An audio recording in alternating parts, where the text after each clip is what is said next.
Okay, well, people are still coming in. I am thrilled to present a personal friend. This is Jess Stinson, who is an Associate Vice President with the Judge Group. Now, Jess has over 20 years in contingency and retained search experience, and she has worked in primarily on manufacturing in specialty chemicals, food production, metals, plastics, medical device, advanced materials, oil and gas, you mention it. So she has a really good finger on the pulse of what companies are looking for when they look for people, when they look for positions. So she's going to tell you a little bit, give you a little bit of the inside track of how do you position yourself to really showcase who you are, how to stand out above the crowd, and how to really get a better return on your job search investment. So, Jess, I am going to mute myself and pass it over onto you. I will monitor the Q&A, so please put some questions and answers down below there on the Q&A, and I will ask Jess as we go along. Jess, over to you. Thank you, Dora. Thank you, everyone, so much for being here. I am so happy to be here with you all. It's tough out there right now finding a job. Interviewing, back in my day, people were a lot more open in terms of interviewing. And now there's just so much competition, especially with this last year. And I hope everyone's been well during the pandemic. There's just a lot of need to be able to get noticed above the noise. So let's get started. I'm here to help you to get a few tips and a few pointers on how to get yourself noticed above other candidates for different positions, to talk to you a little bit about where people are hiring and how you can put your best foot forward, so to speak. So cute little graphic, impress me, dazzle me. There's a lot that people want in an interview and a lot that they want from you as an employee. So we'll go through some things and talk about how to satisfy all of those needs. The first thing I wanted to talk about with everyone is where the jobs are. So as you're coming out of school or you're looking for a new position, there are a lot of industries and places. It's changed a lot. Definitely always manufacturing, for sure. We are always in need of things, food, clothing, housing. But some of the highest paying jobs, especially when you have a STEM career, as you can see, are really focused into very high technology areas.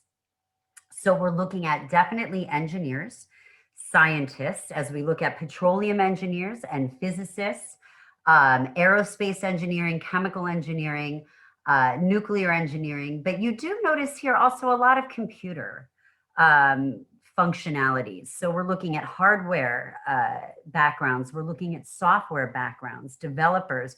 We're looking at people who are actually developing algorithms for deep learning and machine learning as we start to look into artificial intelligence and some of these really wild new technologies. For manufacturers, even in a lot of places where you would be able to apply this kind of technology. So you can see we've got some good growth in our employment outlooks in these different areas. We've also shown that a lot of these jobs are really just looking for a master's degree. If you are looking to further your degree, it's always helpful, but not necessary if you feel that you'd like to finish up and just get right to work. All of the employment outlooks are positive for the next at least 10 years for these types of jobs. And the salaries are really comparable. They're very chunky salaries for these types of employees. So this is where the jobs are when you're looking for a job coming out of science or math, engineering, or technology. Some of the more specific companies that have been hiring more with your type of discipline, as you can tell, they're coming from a lot of consulting and, again, technology groups. So we're looking at Amazon, Microsoft, but we're also looking at some of the consulting groups like Ernst & Young and Goldman Sachs. Definitely a theme that you will see is computer technology financial. People need to know how to do things and people need money to be able to do things. So these are some of the companies that have been hiring current graduates.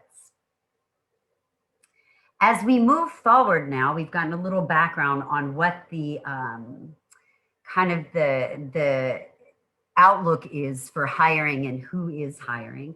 Let's get into what you need to do to get hired. So the best place to start is your resume.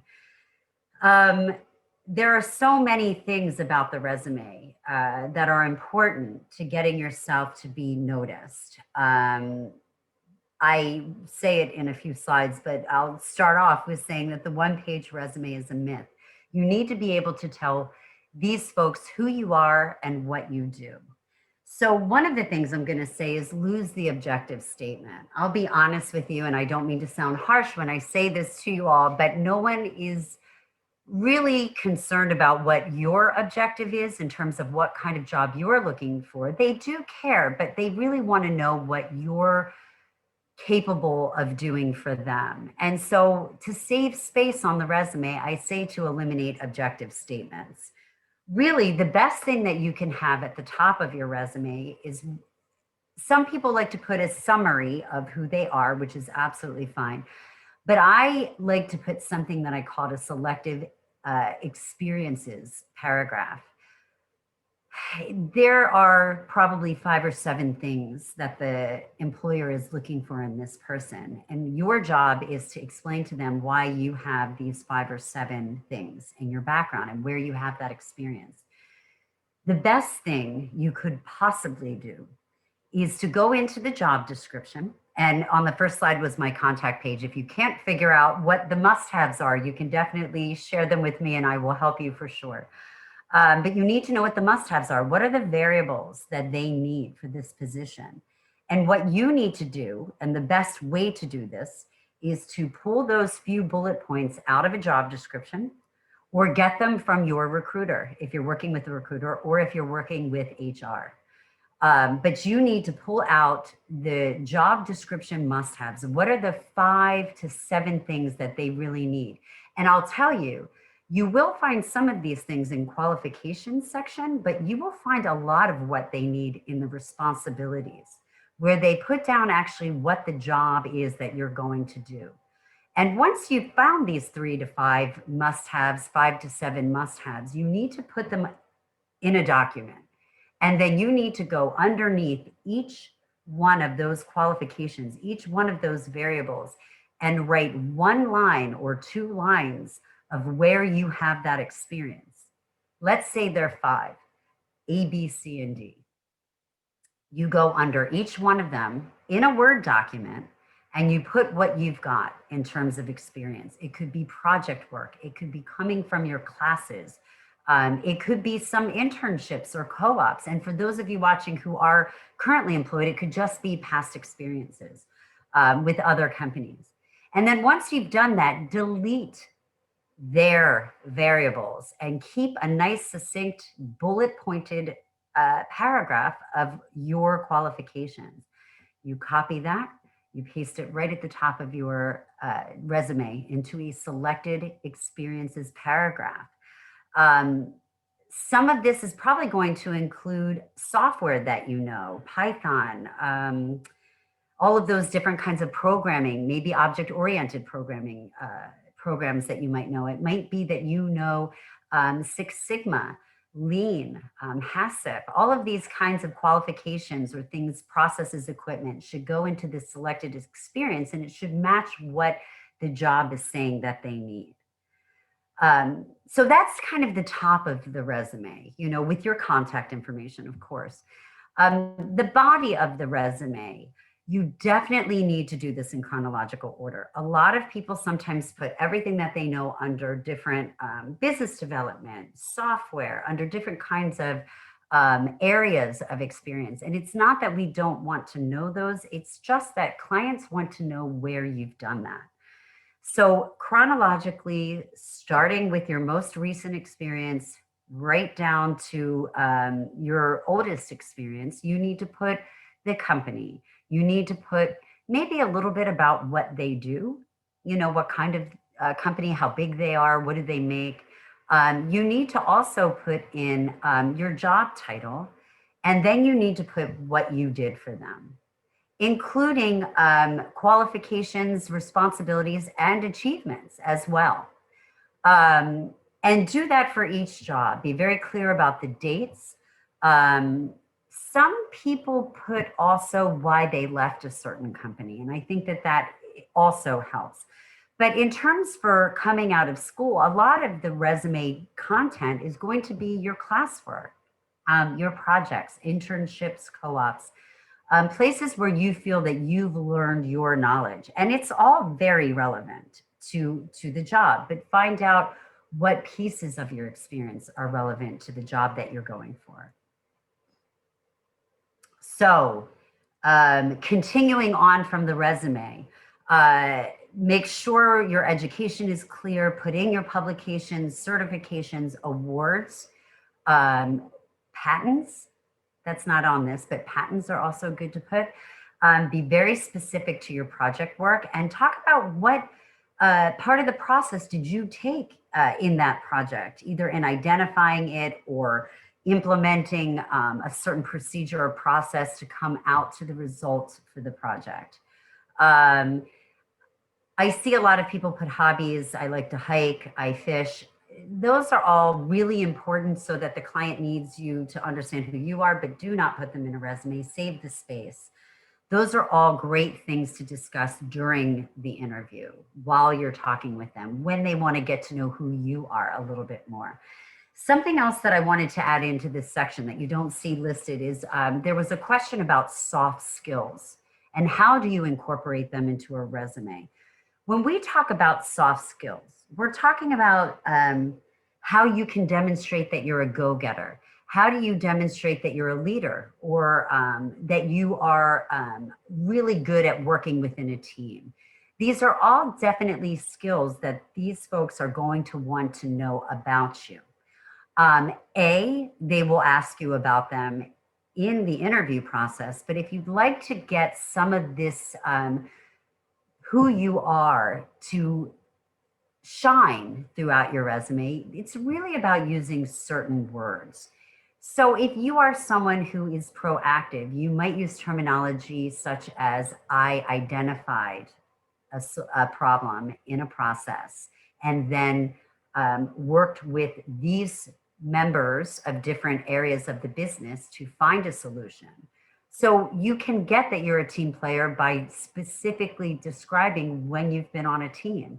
You can identify that you're proactive or a go-getter by giving us a specific example of where you've been proactive. So the softer skills are really just about giving specific examples of your resume of where you've been that way. And I think that then when you get to the interview and they say, you know, where have you identified or where have you really been excited about something and you've decided you want to go for it? You can say, well, as you see on my resume, I initiated a project, etc. That is how you would get the softer skills into your resume, by being specific and giving specific examples as to how you are that way. If you are a good leader or a good mentor, put down a specific example in your resume where you've mentored someone. If they want that as something you've identified as one of the variables, use that experience and write it down in the selected achievements, selected experiences paragraph. That is at the top. You can also reiterate it in the body of your resume as well. That there are ways to show who you are by just being specific and using certain keywords. And again, I put this in all caps. The idea of a one-page resume is a myth. I will be honest, for those of you who are students, you are going to have a one-page resume, especially coming out of school, and that's okay. For those of you who are joining me here today that have some years of experience, please don't try to condense everything I feel into one resume. People want to know who you are. People want to know what you've done. So that is everything we've got about the resume. So now we're going to look about, you know, once you've got your resume done, how are we going to apply for jobs? You know, how do we apply to these different jobs and how can we get ourselves to stand out when applying for different jobs. So the application, the do's of the application process. One of the best things that you can do, and sometimes like on LinkedIn, they show you the person who posted the job. Try to reach out to that person directly. You can absolutely submit an application online where it says, please apply here. You should always do that. But if you really want the job, you're going to have to do a little bit more work. And one of those, one of the things and steps that you're going to have to do is reach out to that individual directly. And if there isn't someone listed, find out who the hiring manager or who the talent person for that company is and reach out to them directly. Call them. There are several ways to find out phone numbers for folks. And again, you can reach out to me if you need help finding this information. But you can find out their email, their phone number, and call them. Let them know that you applied and that you're very interested. One of the things you can do is to connect with them on LinkedIn and do a little follow-up I call LSL, which is leave a message, or LinkedIn, send a message, leave a message. Connect with them directly. That is the key point, is to have you not just be one of 1,000. I'll give you an example. Some of my clients are chemical groups that are looking for sales engineers, but they really want somebody who has sold chemicals. When you put a sales engineer position online, you get a lot of people who are selling things like insurance or selling pharmaceuticals, but selling to doctors, and that's not quite a business-to-business sell that the chemical group would want. It is very important not to get lost, not only amongst the other qualified candidates, but amongst the unqualified candidates. So you really want to make sure that you connect with the folks directly, email them, connect on LinkedIn, especially if they accept your connection and your LinkedIn invitation. Send them some information more about who you are. Send some of those softer skill sets in that email that you might feel might have crowded your resume a little bit.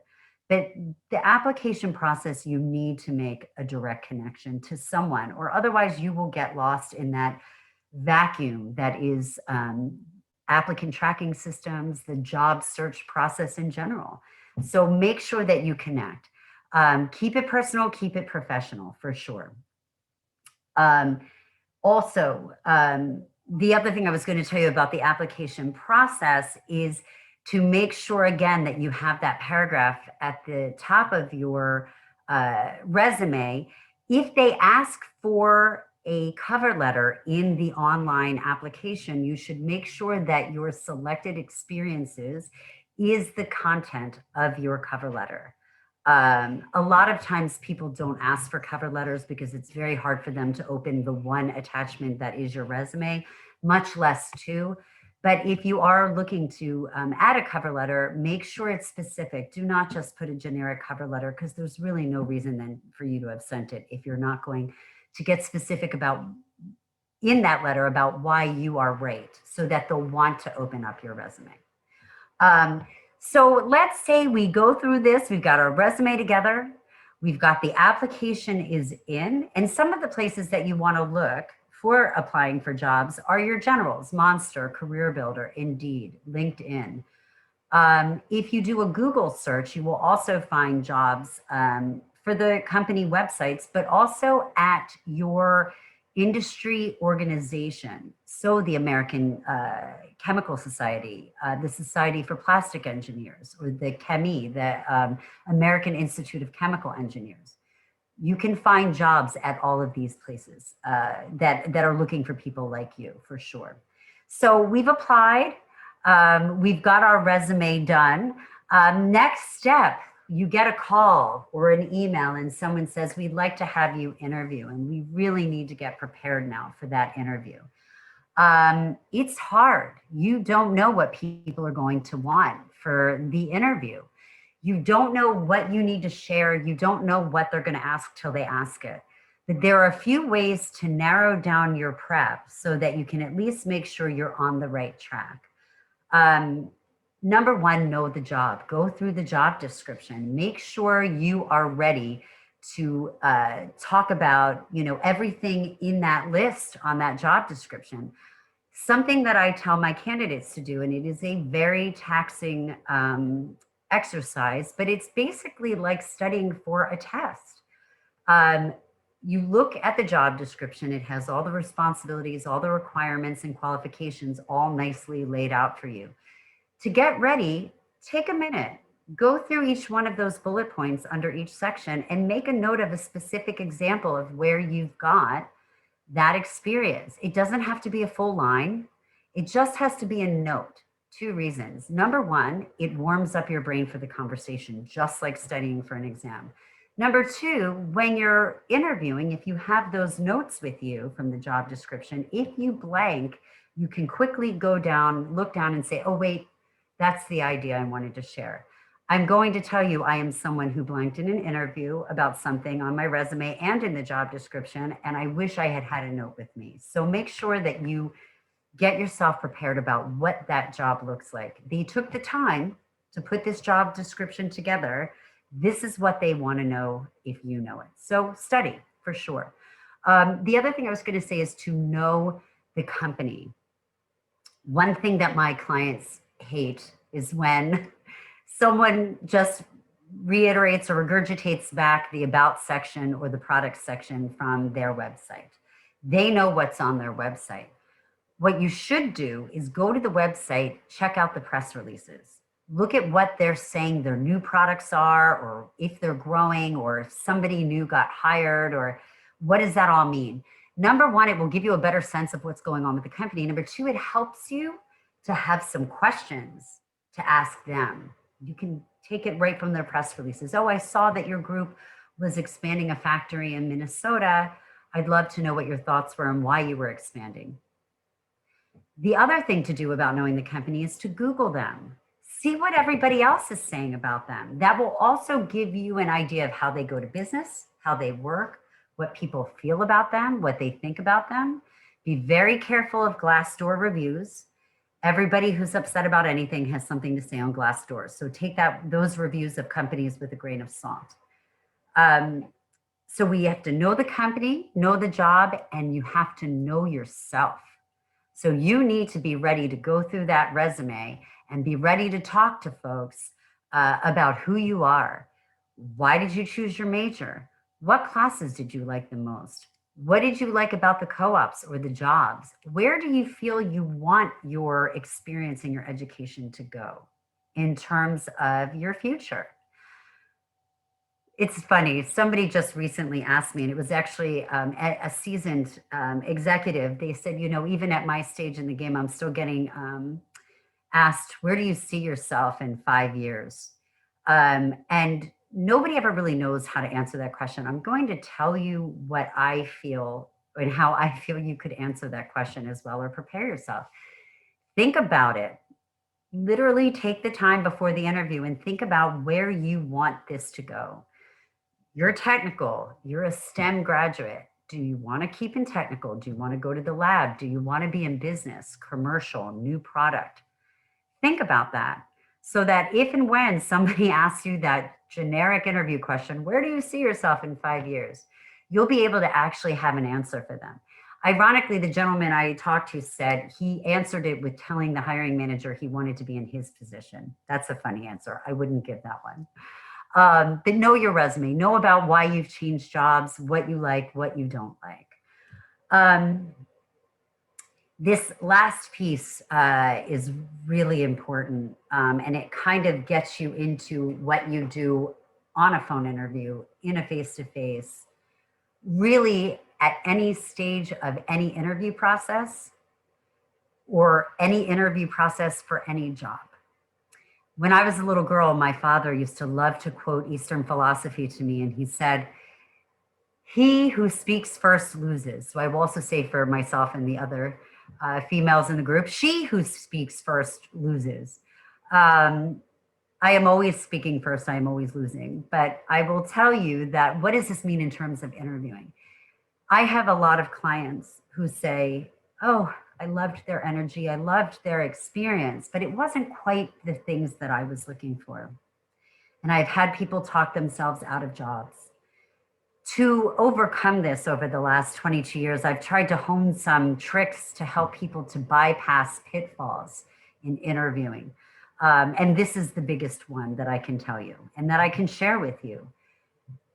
Little role play. Joe Smith is the hiring manager. I'm Jess, and I want to interview for this job. You need to say to them, Joe Smith, I've read the description. I looked at your website. I'd love to know what your priorities are for this position. And then you sit back and you let the hiring manager, Joe Smith, talk. And he may say A, B, C, and D are what we're looking for, and you take notes. When it's your turn to talk, then you can talk on those specific examples. It is a very important interview tip, because you may talk about 4 or 5 things that they don't really necessarily need, and you may have the other 4 or 5 things that they need, but you don't talk on them, and you'll never get a second chance to go back and interview. You just won't. So let them speak first. And if you can't, go back to those 3 to 5 must-haves that you found in their job description and talk about your experience there first. If they're polite and they say, no, you speak first, that's how you handle that situation. But you need to make sure that you are talking on the must-haves at all times, because if you talk about too many other areas of your experience, you might talk yourself right out of the job. So let's get into the different types of interviews that we have, So we've got the phone interview. Have the materials in front of you, have your notes on the job description, have your resume, have your must-haves all with you on the phone. Make sure you're in a quiet place. Make sure that you are not going to get interrupted by noises. Make sure that you are really ready to talk, prepared, well-rested, and have a clear connection. So one of the things I tell folks is to give them 2 numbers. In case you're on your cell and some reason all of a sudden your connection drops, please make sure that you are in a quiet place and can get to the other line in case you can't call on the first line. Go somewhere also, like I said, where it's quiet, where you can focus and almost feel like it's face-to-face. Make sure that you're somewhere and you're talking as if it's a face-to-face. Don't get too casual being on the phone. Sometimes that happens. You get a little too cozy, you get a little too quiet. Make sure you're somewhere where you can almost envision that you're in the room with the person that you're speaking with. You need to emit energy and passion. You need to be out there with your fullest energy, that you are excited about this job and why me, why I'm the right person, with all of your materials with you. A phone call is very difficult. It's very difficult to get that passion and energy across. It's not a great medium, so you need to almost overcompensate a little bit. Don't be too much for them, but make sure that you're smiling on the phone, that you are excited for sure. So that is the phone interview. Next, how do we prepare for a face-to-face? It's fairly similar in terms of taking your materials with you, but one thing I would say is to definitely take your resume, a couple copies of your resume with you. You will be a hero. If anyone that you're meeting left yours at their office, you're right there prepared. They don't have to do a thing and they'll love you for it. Have the job description ready for sure. Make sure you've got all of your specifics. You know, a nice little portfolio with all of your information with you. They're not worried about how much you've got with you for sure. Take that with you. You want to be able to not have to go back in your head for those specifics for sure, especially when you're face to face. They can see it that you're going back in your head. You may also bring some extras with you, a few writing samples, if that's something that they're looking for, a good writer, like a medical writer. You may want to have a little action plan ready to go for them. Sometimes a face-to-face is a second or third interview in a process. And by this point, you will have a great idea of what is needed for this job. And you will be able to go through and bring a little something for them, a little present, you know, saying, you know, I've talked with you all, you said you needed A, B, C, and D, and here's some of my ideas that if I were to get started, where I feel I would address those needs. And then anything else you feel that could be of interest to them, a PowerPoint presentation I actually have a client where we've talked to a lot of fresh graduates, and one of the interviews was them presenting a project where you could demonstrate how involved you were with the project, that you were pretty much the lead on the project. So that could also be some information that you would bring with you to the interview, to a face-to-face little PowerPoint you could hand out to everyone. Make sure you've got copies for everyone. No one wants to be left out, for sure. Recommendation letters, references, yes. I will say that usually they ask me or you for your references if I'm representing you at the end of a process when they're looking to make an offer. But definitely have your materials with you. I feel personally you should wear a suit to a face-to-face. Some people are not always the most comfortable in a suit. And sometimes it's a plant job where it looks a little awkward if you're in a suit because they're all in khakis and golf shirts. Wear what makes you feel the best and most confident when you're presenting yourself. So if it's a suit, wear a suit. If it's a nice jacket, a shirt, nice shirt and tie, whatever you feel you're best in, that you feel will make you feel the most comfortable. You don't want to be fidgeting, and they watch you fidget. You don't want to be fidgeting during a face-to-face. So be very professional, look professional, and again, admit the energy, admit it out of you. They love to see you smiling and talking and being excited. Sitting kind of like this slumped down is not the way. And if you are someone who's a little bit more shy, not everybody is a big, gregarious type of talker. Be even more prepared with what you want to say so you don't feel like you're digging for information, so that it's coming to you quickly. That will help you to feel more confident and less shy for a face-to-face. So that's everything that I've got for face-to-face. It's not very different from a phone, but now we're also going to talk about the virtual interview, because that's something new now that we're doing. We're not getting a chance to see each other face-to-face, and we're kind of doing these virtual face-to-faces. So how do we prepare for those? You know, what do we have to do for the video interview? The biggest thing I'm going to tell you is technical issues. Somebody's always texting me and saying, I can't get on, I can't link in, nobody showed up, or I can't hear myself, or I can't hear other people.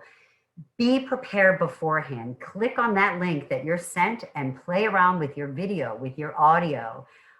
Get a friend, you know, share a Zoom with them and make sure if it's a Zoom call or if it's a Teams call, do a practice run beforehand.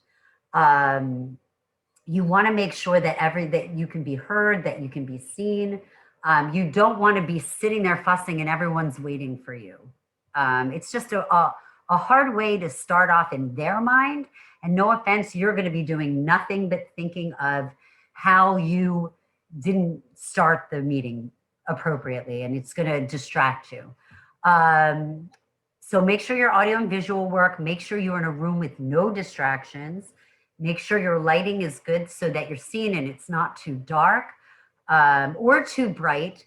Something I'm going to put in there with the view is also don't wear very busy shirts. They don't resonate well on videos. A darker color, something that's like a plain or a tight pattern, it's much better than like a looser pattern. It's just very distracting to people who are looking at you. Be aware of the talk over, because your Wi-Fi might be a little delayed. Take a pause before you speak. Make sure that they're finished what they're saying.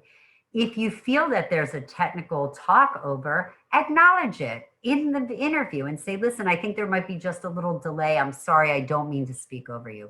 Always be very aware and open that you're aware of what's going on in an interview. Close any unnecessary web browsers, because you don't know what is going to come in terms of sound, background sound. I'm still very mechanically challenged with all my volumes for different things. So you want to make sure that everything is turned off and quiet. So the only communication happening is between you and that interview, in the virtual interview. Get organized. They're watching you, you know, and what's nice about a virtual is you can kind of do a little sneak off to grab something and bring it back, and nobody just saw me grab for a pen. But be organized. Have your documents ready again. Don't shuffle for papers and be fidgeting again. It causes a lot of noise. Also, sometimes videos have a lag. So when you're shuffling it, there's like a lag across the screen. I feel like my hand just did that. Have a pen, have a notepad ready to take the notes for when they say, these are the things I need, so you can write them down. Have your resume ready, just like in the other prep for the other types of interviews, job descriptions, everything ready for you right there for you to refer to as you're speaking. Remember also that this is an interview. Dress appropriately again for the video. You are not face to face, but make sure you are, you look good, that the background is good, that the sounds are good. Don't get too casual because they're seeing you. Sometimes we're on a video and we're like, oh, nobody's really looking, because you're not really feeling like someone's looking at you, but they are. So again, use your imagery, and we're face to face. We're in the room together, you know, and this is happening in the room together, and hold yourself that way. Phone on silent mode for sure. I made sure my phone was on silent mode before I got on here 5 times probably, because there's always one that's, you know, a notification or a ringer, something that's always going. So make sure everything is done. And just be prepared beforehand. Don't wait to the last minute, because if you are having trouble and there's something wrong with the link, you can then always get back in touch with your recruiter or the HR or the person who you're meeting with and let them know that the link isn't working. The best general advice I can give to you for any kind of interview is just take the time to prepare. Don't do it the morning of. Don't give yourself an hour or two. I am begging you all, take the night before, take a weekend, take the time to prepare, because you can never get that interview time back. You'll never get a second chance for sure. So one last thing I want to talk to you about interviewing, that's kind of like the prepping of the interviewing. When you're actually in the interview, you want to be specific. You want to be more than just a yes or no answer. And these aren't really adverbs. God, anybody who's an English grammar major out there will probably yell at me. These aren't quite interview adverbs, but I like to call them the adverbs of interviewing. You're telling the story. As our cute little thing says, been there, done that. They don't just want to know when they say, have you developed a pricing strategy? I'm making this up for packaged goods, right? They don't want you to just say yes. They want to say, yes, I identified a need in our pricing strategy, and I did this, and this is who I spoke with, and this is where I found the resources, and this is how long it took us to get through the project, and these were the results. You want to tell the story. You want to explain everything to them. Number one, soft skills. This helps to show them how you're a go-getter, how you were very proactive in getting to the right people to make sure you got the right resources. It talks about how you work with people. Adverbs of interviewing, the who, the what, the when, the how. It then gives a better, more fleshed out picture of the type of employee that you are. So always be specific, always remember to tell your story. And be succinct, but make sure you take enough time so they can get the picture of who you are and how you work. Adverbs of interviewing. And if they're not adverbs, I apologize. So we've gotten through the interview. We've talked about letting them speak first and then you addressing their needs. During the interview, be energetic, be passionate, don't ever be dishonest. Something I will tell you is that you don't ever want to make yourself seem more than you are. Just be honest, but always have in your hip pocket an example of where you have a short learning curve. Everyone, hold on for a second. Dora, do we have some questions for some folks? Yes, we do. And I'm going to actually ask the one that came in just now. It's the last one, but it's specific to what you just said. And it's like, if an interviewer asks about a specific skill you don't have, what's the best way to answer? So obviously, it's don't be dishonest, but how do you approach that? Here's how I would handle this. So if somebody were to say to you, do you know how to program, or do you have a deep theoretical, I'm going to make this up too. Do you have a deep theoretical understanding of deep learning theory? Not trying to be punny. You could look at them and say, I don't know how to program in Python, but I do know how to program this similar object-oriented program, and have there an example of where you have, and I kind of just said it, but I want to say it again, a short learning curve. So let's say you were at another job and you learned about bakery ingredients, and you didn't know anything about bakery ingredients before that job. And then it only took you, let's say, a month or two to understand, let's say, the acetates or the technology and processes that they were using to batch manufacture these ingredients. I would use that as an example. No, hiring manager, I don't have that experience, but here's where I didn't have an experience, and it only took me a month, a few weeks, a short period of time to learn that skill, so that they can say, okay, they don't have it, but wow, they can learn things pretty quickly, because we can't know everything. And again, when we're looking at the list of things they want to know, you want to optimize their search equation, but sometimes you may maximize it, and that's okay too. So that's how I would address, if you don't know something, be honest and tell them where you have a short learning curve and why it's not a big deal or a problem for you. Another question we've had is, are resumes being processed by a software or by people? And if by software... I'm so sorry, I didn't hear the first part. Are they being processed? Yes, by software or by people. And if they're by software, are there any specific keywords that should absolutely be used? Yes. So I love this question. Both. Depending on how big the job is, you may apply to a job on, let's take a job that you see on LinkedIn. You may apply to that job and it's going into like an ADP or Workday or some kind of job bait applicant system where it's getting screened for keywords. You may also apply to LinkedIn and it's going to that Joe Smith, who was the person who posted it, and it's actually coming to their email. And so you're seeing it. It gets sent to both people and in big systems. The way to get around this, the keywords are to go back to that job description. And where you put the selected experiences, here's an example. Let's say one of the must-haves was, we are looking for somebody who knows how to program, 3 years of experience in Python programming. I keep going to this, I apologize. It's just been a recent search of mine for a client. You would then put in one of your selected experiences right at the top of your resume. So they see it when they open that resume, 4 years of experience programming Python for blah, this industry, wherever you were using programming.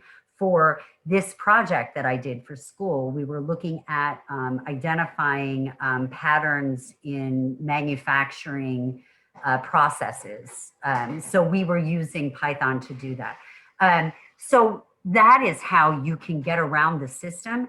Use, I hate to say it this way, use their words against them. If they said, we need someone with Python experience, you say, I have Python experience, the exact verbatim words.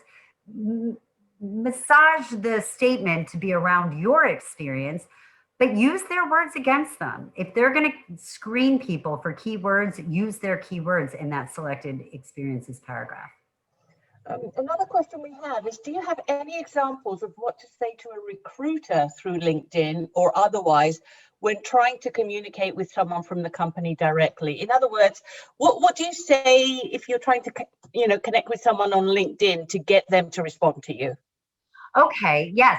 I wasn't sure if they specifically wanted it about talking to a recruiter. Are they trying to get to the company around the recruiter? No, I think they're talking about the recruiter within the company. Oh, within the company, how to Yes. get to them on LinkedIn. Yeah, to the HR person on LinkedIn. So how do you, what would you say to someone at HR in LinkedIn if you're trying to connect with them? Sure. So the first thing that I would do if you were connecting with someone, first you have to connect. And sometimes you can put a little comment when you're sending an invite, and sometimes you don't. If you were to put a comment to the recruiter, if you're trying to figure out what to say to them, I guess to start a conversation, to get them interested in you, it's hard. But again, I'd go back to the variables. It sounds like a common theme, and it really is. If there is a specific need, I would try to connect with them. If they accept your connection, you say something like, I saw that you were looking for this person, this type of person. You have this position opened, and I wanted to let you know this. Here is why I'm qualified, and give them 4 bullet points. I'm not lying to you. Sometimes you have to just go brute force your way in and say what you know. So ways to get to them are connecting on LinkedIn. If you have a certain type of subscription, you might be able to send an email to that person.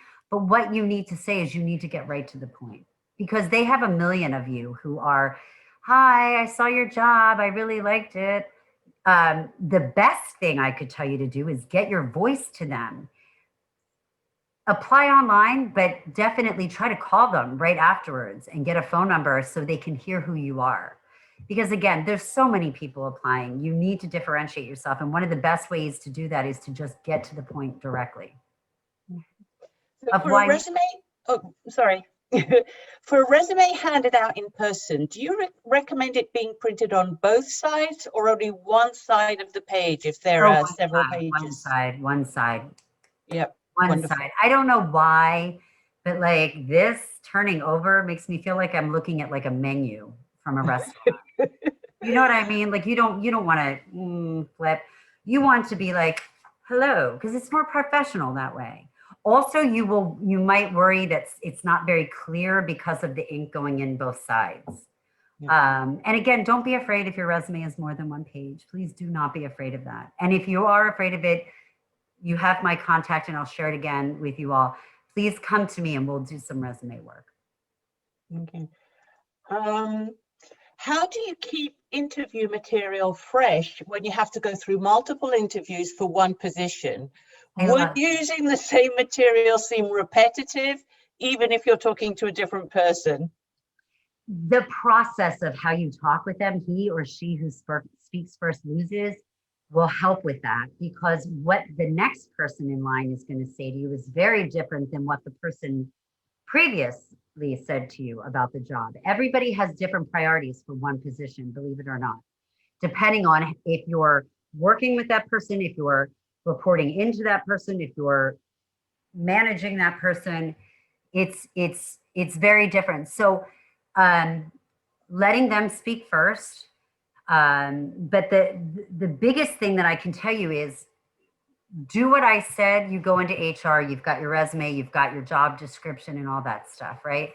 You go talk to HR. Sally or John at HR says to you, you know, we're really looking for A, B, C, and D. You write those down, right?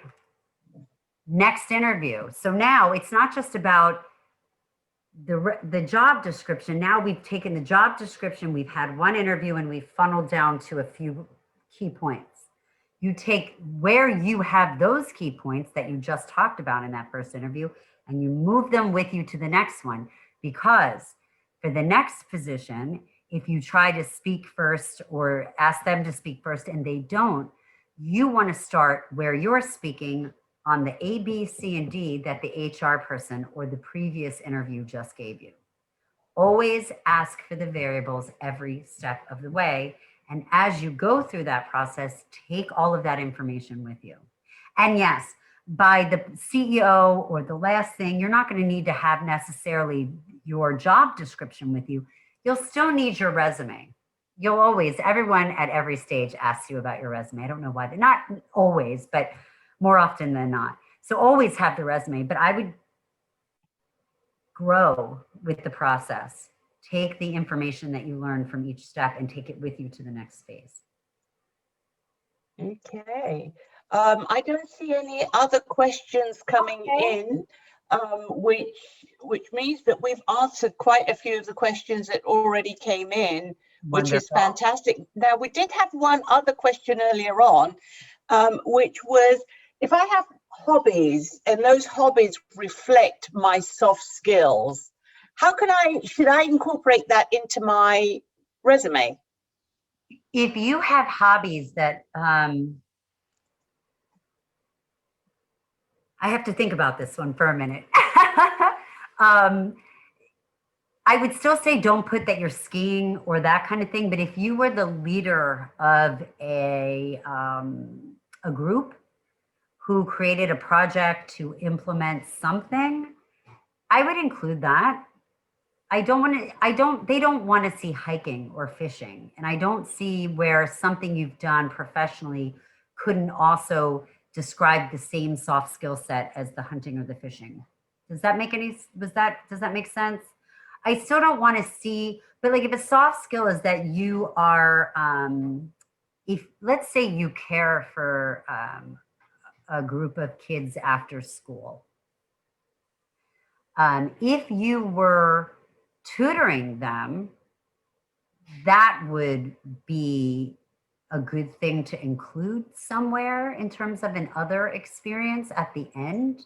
So that gives an idea of mentorship or something like that. Yeah, but if you're just babysitting or just watching kids for afterwards, that's not showing them anything really that they need to know, I don't think.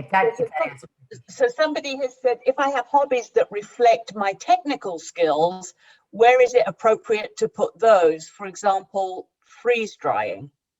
Oh, yes. I have some people who are process engineers in bioproduction, and they also are brewers, like brewing their own beer, which is a hobby that I think is also very important. You can put an other experiences paragraph. Again, you always have like summary, professional, this, other experiences or related, I don't want to always use the word experiences, but you could put like related skills and do a little bullet, a few bullet points. I like the idea of freeze dry. But if you already know freeze drying somewhere in your professional life, I wouldn't put it again somewhere as a personal hobby. But if you can't put this skill that you think is very relevant, technically speaking, anywhere in any of your experience, have another relevant skill section. Yep. Okay, I think we are nearing the end. Wonderful. We just have like a couple more slides. We're going to get into just a few more things, and then if we don't have any more questions about what we've covered, I only have a few more slides. We could definitely.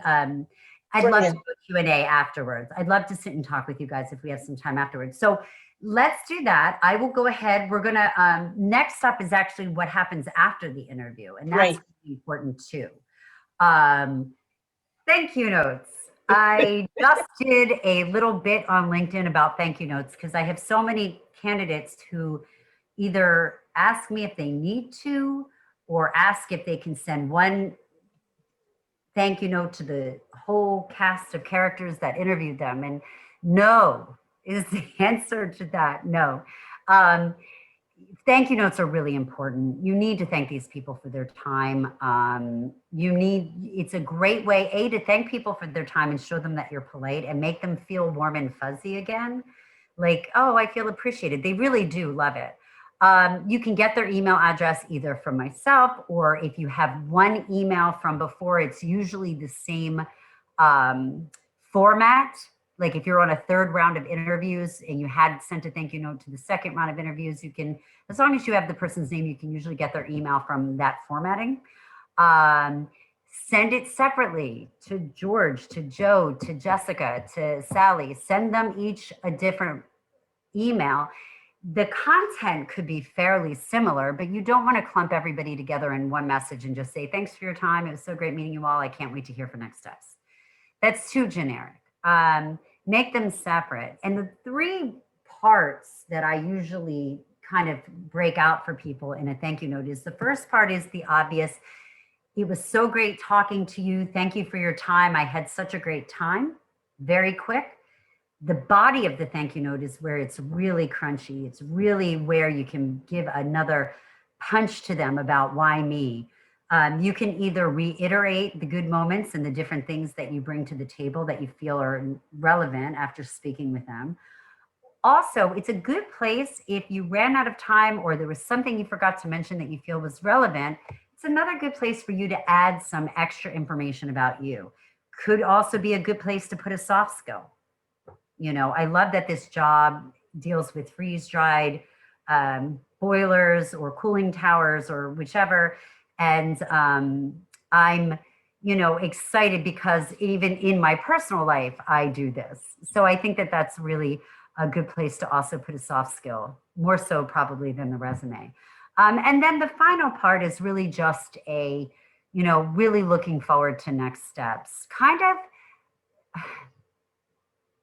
you don't want to make too many assumptions that you did well enough to get to the next round, but you'd like to be a little bit confident that you feel you did a good enough job to get to the next steps. I look forward to next steps and hearing more about this job and meeting more of your people. And end it right there. But you have to do it. You have to do a thank you note. And then you have to follow up. A lot of times, follow up is hard. You know, the job search is already a taxing endeavor as it is anyway. You know, you've already done research, you've switched your resume around, you've talked, you're exhausted, but you have to follow up. And the best way to follow up is LSL again. Link in, send a message, leave a message, you know, give a phone call a few days later. Be patient and polite. Don't be pushy. You know, send a thank you note a day or two, 3 days later, maybe a phone call, leave a message, or send a LinkedIn message if they connected with you. And then a week later, do another phone call. And then if you really don't hear anything back, I'm going to say, sadly, it's probably not going to happen. But you should at least try to follow up and hopefully somebody will give you something. And always try to get feedback. You know, we can always improve ourselves, surely. And so always look for feedback about how you feel you did or what might have been the reason you didn't get the job. Or even if they want to move you on, you should still ask them what they thought was the reason that they moved you on. You know, you still want to know what it is so you can use that information to keep going through the process for sure. But a follow-up is very important and you just need to be patient and polite. Don't nudge too much. So that is after the interview, what you should do. I'd like to talk in this last little bit just about, you know, just some general strategies for you to go through and how we can look to really advance your career in general. Always keep a current resume. The brands, I love this. Be loud. Live out loud. I guess that's the way I'm trying to say it. Live out loud. Be out there with your brand. Share the projects that you're working on.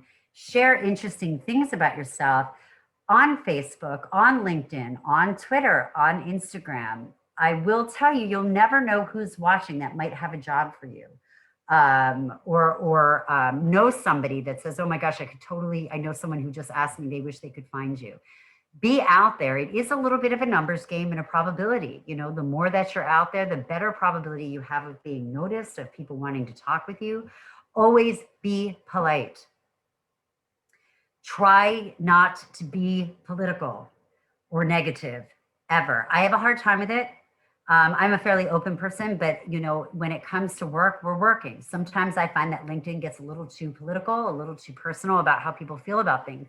And you never know who you're going to turn off. So be very careful about that personal brand. Make sure that you're putting out the message you want to put out about who you are professionally. I say on Facebook, you could be a little bit more open about who you are personally, but you then only want to share with your friends and not make it public posts. Ask for the feedback, like we said before, even from other colleagues. Ask for feedback about how you're doing. Know who you are. Know what your strengths and your weaknesses are so you can really broadcast those strengths and work on your weaknesses. Take on new challenges. Don't listen. There's always part of your job where you're going to have to put your head down and just barrel through it, but also try to be the person with their head up, who can be visible, who can be autonomous, who can see opportunity and know how to bring it in, or at least be curious enough to figure out how to bring it in. Be persistent about your brand and about your career, but don't be pushy to the point where you get negative with people and how you're speaking to them. You want to be someone that people want to work with. And listen, we all have our bad days and we all have our tough times. And someone might ask you about that. Like, how are you when you get mad or if something goes wrong? Again, honesty is the best policy because you don't want to go to work somewhere where you don't fit in. So be honest. You also, that 5-year, 10-year, plan your career. 1 year, where do you want to be next year? Where do you want to be in 3 years? And write down steps that you feel you might need to take. Don't be a job hopper. Don't look for the next job because it's more money or because they put a shinier object in front of you. Please watch for that. I have so many people who are really qualified for jobs and they've just hopped too much. They've changed jobs every 2 years. Go for some tenure. Stay somewhere. Look for the company and the job where you're going to get the tenure that you want. Look for the places that you're going to get the experiences that you want. If you want to go into sales and you're a chemist, then go somewhere where they'll make you an applications chemist so you can get some customer interface and then eventually move you to sales. Don't just take a job to have a job. Try to find what you love to do and find someone who will pay you to do it. It's the best advice that I could give you. And one of the ways you can do that, besides self-promoting and making a brand, is to find a mentor. If there's someone at your company who has had a kind of a career path that's of interest to you, ask them to help you. Ask them, buy them a coffee, buy them a dinner, buy them a lunch, ask them to help you with your career strategy. But have a strategy. You don't have to know exactly where you want to be in the future or what you want to be when you grow up, but you should have an idea about what makes you happy so that you can have choices. And that's one of the best things I can tell you. Choices are very key to having a happy life, for sure. So I'm going to end this on some resources, some of the best resources that I have where you can find some of these jobs here. Entry-level jobs, college graduates and new alumni, Indeed, college grad. And this will be made available to you all, I believe, Dora, if that's right. I think it will be made available. But there's flex jobs, cool works. LinkedIn is always one of my favorites because I really feel like we're all paying very heavy attention to the people who come in through LinkedIn. Scouted is another one. Other places to go are your co-ops. Like when you do an internship or a co-op, ask the person who hires you for that what available permanent jobs look like in the future once your co-op or your internship is done. University, go to your career center, use your career center, use industry. Again, I think I said that before, industry organizations are a great place to find jobs for sure. But please feel free to take a look at some of these places. To be honest, sometimes a good old-fashioned Google search will bring up a bunch of jobs that could be right for you. But be specific, know yourself, know what you want to do, know what you're capable of doing, and know currently capable of doing, and know what you're capable of doing in the future. And the more prepared you are with your kind of self-evaluation, the easier it will be for you to find the right job, not just a job, but the right job for you. So that's about all I've got. I've loved it. I've loved talking to you guys. I've talked enough. I'd love to answer any questions for everyone. I'm going to kind of stop share on my screen. Erica, do we have any questions? Yeah, sorry about that, Dora. I had to jump off really quickly to head on to another meeting, but I'm Erica and I'm with Deska, so I'm here to help out. So we do have a question. What are the best job positions for the beginners to apply for? And what are like keywords for that position? Do you want to use associate or any other specific words? When you're looking, what kinds of words should you look at? I will tell you, I've seen things like entry level. I've seen positions called associates. I've seen them actually saying new grad hires. Honestly, I've seen that. But really, don't worry about the titles. The key words that you're looking for when you're going into the job description, look at how many years of experience that they need. Some people will put 0 to 2. Some people will put 1 to 3. And I will be honest with you, they will consider your school project work experience.